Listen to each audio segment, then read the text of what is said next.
Hello students, my name is Manish. आज मैं लेकर आया हूँ एमपी बोर्ड स्पेशल एग्जामिनेशन 2021 के लिए इम्पोर्टेंट क्वेश्चन। तो स्टूडेंट इस वीडियो के साथ बने रहिए। चैनल को सब्सक्राइब नहीं किए तो चैनल को सब्सक्राइब कर लीजिए, बेल घंटी आइकॉन को प्रेस कर दीजिए। मैं बात करने वाला हूँ एमपी बोर्ड स्पेशल एग्जामिनेशन 2021। जो स्टूडेंट अपने मार्क्स से संतुष्ट नहीं है उनके लिए ये क्वेश्चन सीरीज मैं लेकर आया हूँ। तो अगर इन क्वेश्चन को अगर स्टूडेंट अच्छे से कवर करते तो उनके इस बोर्ड एग्जामिनेशन में अच्छे अंक आने की प्रोबेबिलिटी बहुत ही ज़्यादा है।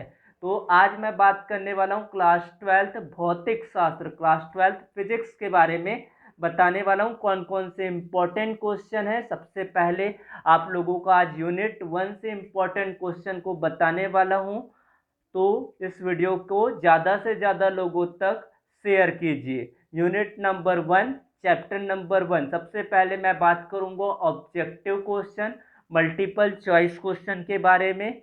तो पहला प्रश्न है, वायु में स्थित एकांक धन आवेश से निकलने वाला संपूर्ण विद्युत फ्लक्स का मान होता है 1/ε0। 1/ε0 होता है इसकी वैल्यू। The value of total electric flux release from unit cation in air is 1/ε0। उसके बाद है आपका the unit of ε0 is coulomb square by newton metre square होता है। ε0 का मात्रक होता है coulomb square by newton metre square होगा। विद्युत क्षेत्र का मात्रक क्या होता है? न्यूटन पर कूलाम होता है।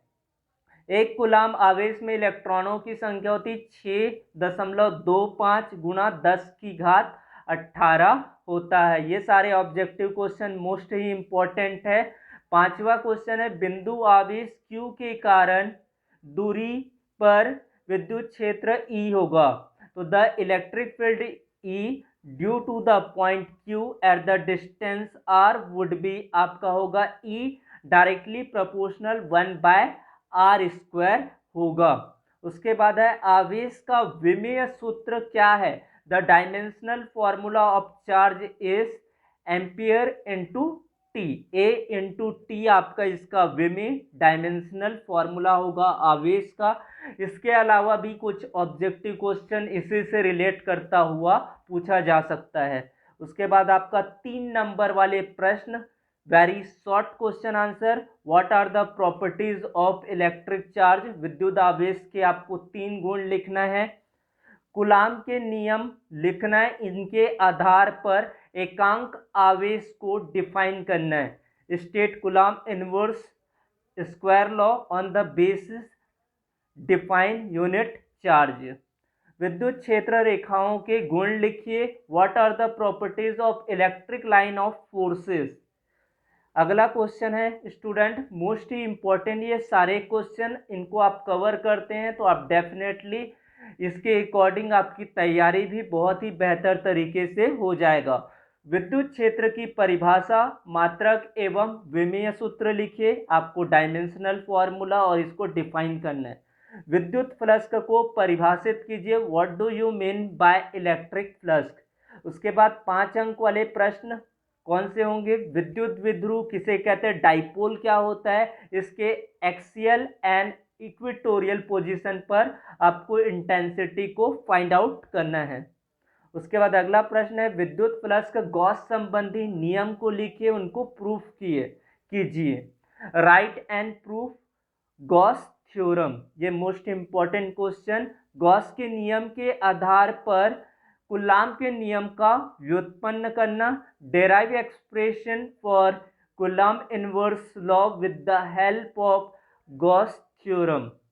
उसके बाद चौथा प्रश्न है student, find electric field due to similar charge continuous plane sheet, how it is related to distance. एक समान आवेशित अनंत समतल चादर के कारण विद्युत क्षेत्र की तीव्रता ज्ञात कीजिए, या दूरी पर किस प्रकार प्रभावित होता है आपको स्पष्ट करना है। ये सारे 5 नंबर और 3 नंबर वाले क्वेश्चन, और इससे टोटल 9 नंबर का प्रश्न आएगा पहले और दूसरे चैप्टर से।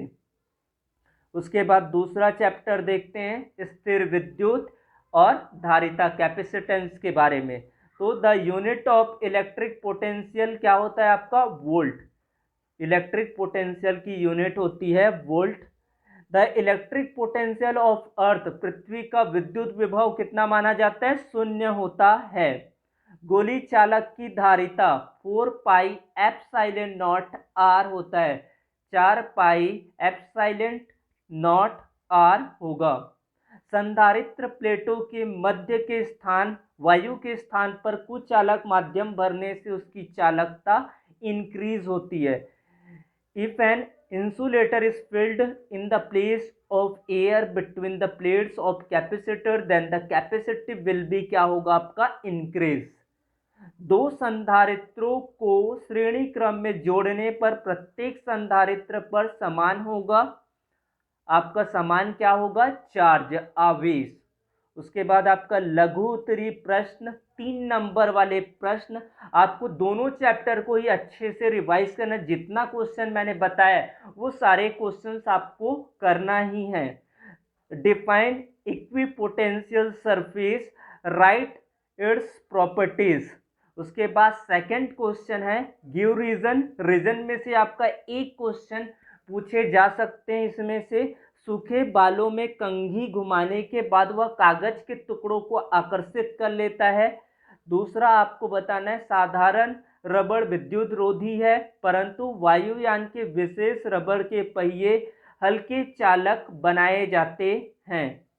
उसके बाद नेक्स्ट है बच्चों, जो वाहन ज्वलनशील पदार्थ ले जाते हैं उनकी धातु की रस्सियां वाहन के गतिमय होने पर धरती को छूती रहती। In the vehicle which carry fuse the rods of metal touch the surface of the earth when vehicle moves. उसके बाद अगला है श्रेणी क्रम में जुड़े संधारित्रों की तुल्यधारिता के लिए व्यंजक और संयोजन का चित्र बनाइए।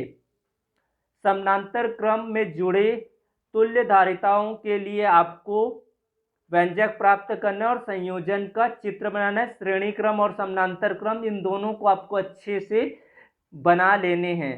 उसके बाद आपका पांचवा क्वेश्चन है किसी चालक की धारिता क्या होती, कैपेसिटर्स क्या होता है, चालक की धारिता को कौन कौन से फैक्टर्स है जो अफेक्ट करते हैं उनके बारे में आपको बताना है। उसके बाद 5 नंबर में से अगर ये पहले चैप्टर से क्वेश्चन नहीं आता तो ये मोस्ट प्रोबेबिलिटी क्वेश्चन है जो आने की ज़्यादा संभावना है। 1D ग्राफ निम्न हेडिंग के अंतर्गत आपको कंप्लीट करना है। नामांकित चित्र, सिद्धांत और उपयोग।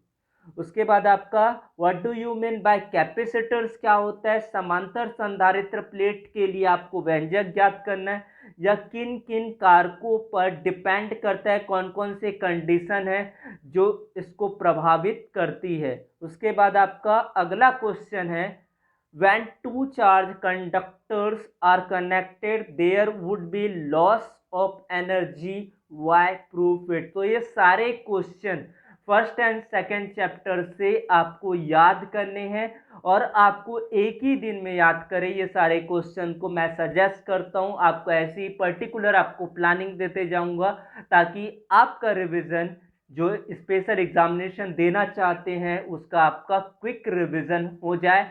उनको ज़्यादा चीज़ों को ढूंढने की ज़रूरत नहीं है, इन्हीं क्वेश्चंस को अच्छे से प्रैक्टिस करें। Thank you.